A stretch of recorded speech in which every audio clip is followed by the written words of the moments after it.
2 years ago, Democrats held the majority of seats in both the Senate and House of Representatives. This time around, it's not been as easy to win over voters.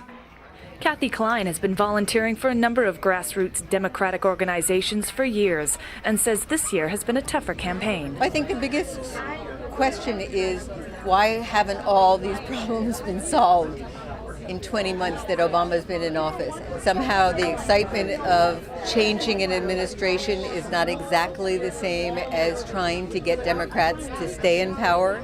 All across the country, Democrats are out canvassing, trying to pull in those last-minute Democratic votes. My name is Justin. I'm a volunteer at the John Hall for Congress campaign. I'm Heather. I'm here canvassing for the John Hall campaign. Just handing out some information and seeing if people are supportive of the congressman. It's not always easy. These people should all be taken in the shot. Even in traditionally strong Democratic states, such as New York, canvassers are trying to secure the demographics with low voter turnout, like the youth. All the polling that's done right now assumes the youth aren't coming out like they did in 2008. If they come out, Democrats will win big, and that's one of the things we're trying to do, is try to talk to young people.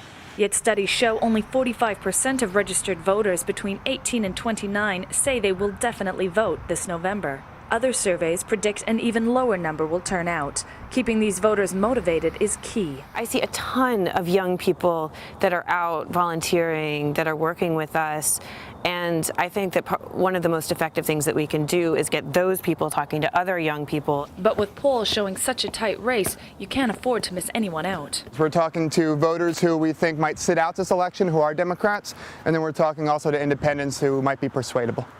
A record-topping $2 billion has been spent in persuading voters, much of the time with negative advertising that has left many Americans angry. If this is about elections, don't even talk to me. Okay. I'm so fed up to here with it.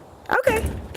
So some are using another approach and trying to catch voters on the phone. This is Lenny. I'm a volunteer with the John Hall campaign. I'm a volunteer with John Hall, running for Congress. Will you be supporting Congressman Hall? He was a really terrific state senator.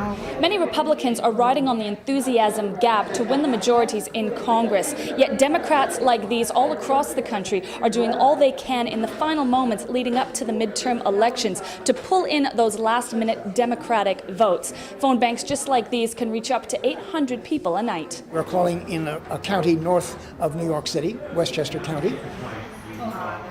Midterm elections here don't have the sort of star power of a president running, and that he carries a lot of weight.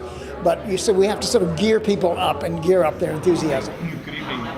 Even if the balance shifts in Congress, democracy in action remains something every American can agree on. We'd just love to have your vote on November 2nd. I will. Okay. I'm on camera.